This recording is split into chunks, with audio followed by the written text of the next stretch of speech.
Bonjour à toutes et tous, j'espère que vous êtes en pleine forme pour cette nouvelle bonne pratique.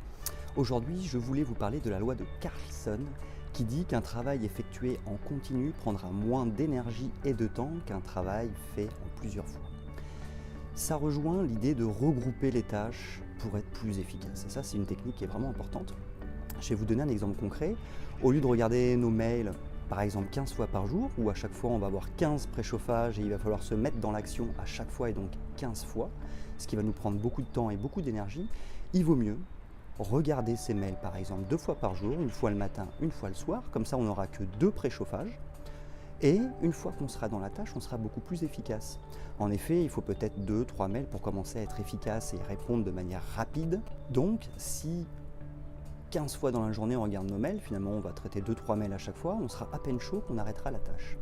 Alors que si on le fait 2 fois par jour, on va traiter 2, 3 mails, on va commencer à être bien chaud et on va être très efficace pour traiter les mails suivants.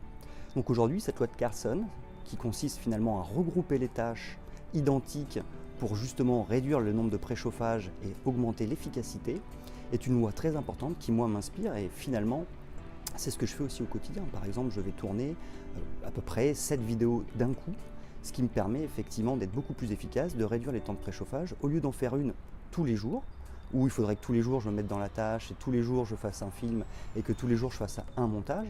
Et bien qu'est-ce que je fais? J'en fais 7 d'un coup, comme ça je réduis le nombre de préchauffages, ça me prend qu'une demi-journée. Et ensuite je peux faire plusieurs montages d'un coup. Et donc effectivement les 2 premiers montages je ne suis pas très efficace, mais arrive au troisième, quatrième, je commence à être très efficace. Et donc je réduis finalement le temps de travail dédié à cette tâche de filmer et de monter mes vidéos. Voilà, j'espère que cette loi de Carlson vous a inspiré. Je vous donne rendez-vous dès demain pour une nouvelle bonne pratique.